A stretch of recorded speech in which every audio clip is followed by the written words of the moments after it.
ஜெய் ஆஞ்சநேயா சுவாமிகள் சரணம். ஜாதகம் என்பது என்ன?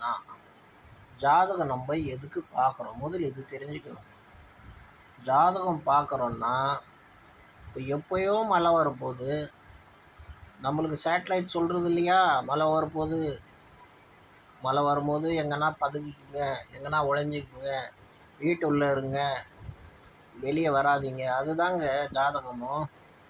ஒருத்தருக்கு ஜுரம் வருதுன்னா என்ன பண்ணுறீங்க? நீங்கள் டாக்டர்கிட்ட போகிறீங்களா இல்லையா? ஒரு வண்டி சரியில்லை, அந்த வண்டியை சரி பண்ணுறதுக்கு மெக்கானிக் கிட்ட போகிறீங்களா இல்லையா? ஒரு டிவி சரியில்லை, ஒரு ஃபேன் சரியில்லை, அதுக்கு வைத்தியம் அது ஆள்கிட்ட போய் பார்க்குறீங்களா இல்லையா? அதே மாதிரி தான் ஜாதகமும். உங்கள் மின் பிரிவில் இந்த பிரிவில் என்னென்ன பிழைகள் நீங்கள் பண்ணீங்க, அந்த பிழைகளுக்கு என்ன ரெமெடின்னு கண்டுபிடிக்கிறது தாங்க ஜாதகம். நடக்கிறது தான் நடக்கும். ஜாதகம்னா அப்போ எதுக்கு ஜாதகம் பகவான் ஏற்படுத்தினார்? அப்போ ஜாதகம் ஏற்படுத்த வேண்டிய அவசியமே இல்லையே. நடக்கிறது நடக்க போகுது அப்படின்னு விட்டுற வேண்டியது தானே. ஏன் போய் படிக்கணும் ஜாதகத்தை? ஏன் அந்த பெரிய பெரிய புஸ்தகங்கள், பெரிய பெரிய முனிவர்கள், சித்தர்கள் இவங்கெல்லாம் ஏன் எழுதணும்? நடக்கிறது தான் நடக்க போகுது. நடக்க போகுது. மழை வரப்போகுதுன்னா உங்களுக்கு நீங்கள் வீட்டில் உட்காந்துருக்கீங்களா இல்லையா? இல்லை நடக்கிறது தான் நடக்குதுன்னு கடலில் போய் குச்சி மீன் பிடிக்கிறீங்களா?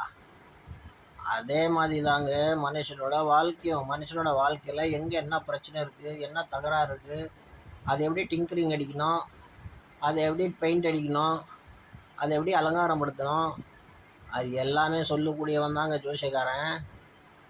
எல்லா ஜோசியக்காரனுக்கு எல்லா விதமான அறிவு இருக்குன்னு சொல்ல முடியாது. அவனோட அறிவுக்கு ஏற்ற மாதிரி அவன் பேசுவான். அதே மாதிரி தான் நம்மளோட அறிவுக்கு ஏற்ற மாதிரி நம்ம பதில் பேசுகிறோம். நீங்கள் அதுலேருந்து விஷயத்தை தேர்ந்தெடுத்துக்கணும். நடக்கிறது தான் நடக்கும். ஆனால் அந்த நடக்கிறதுல நீங்கள் உங்களை எப்படி மாற்றிப்பீங்க? வயல் வரப்போகுதுன்னா நீங்கள் எப்படி இருக்க போகிறீங்க? மழை பெய்ய போகுதுன்னா நீங்கள் எப்படி போக போகிறீங்க? இல்லை வெயில் அடிக்க போகுதுன்னா நீங்கள் எப்படி போக போகிறீங்கன்னு சில விஷயங்கள் உண்டு இல்லையா? அதே மாதிரி அந்தந்த நோய்க்கு எப்படி நீங்கள் வைத்தியம் பார்க்க போகிறீங்கன்னு சில விஷயங்கள் உண்டு இல்லையா?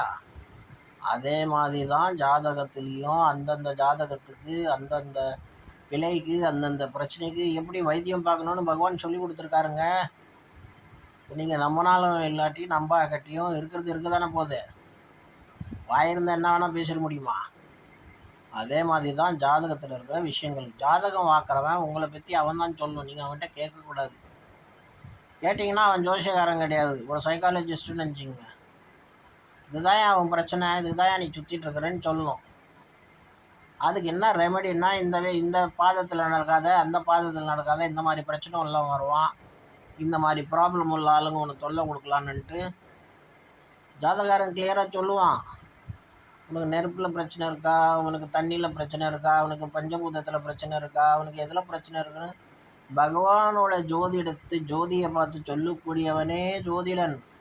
உங்களை எப்படி காப்பாற்றிக்கணும் எல்லா பிரச்சனைகள்லேருந்து? யார் தொல்லை கொடுக்க போகிறா, எவனுக்கு என்ன பண்ணீங்க முன்பிரிவில், அது எல்லாத்தையும் சரி பண்ணி தரக்கூடியவன் தான் ஜோதிடன்.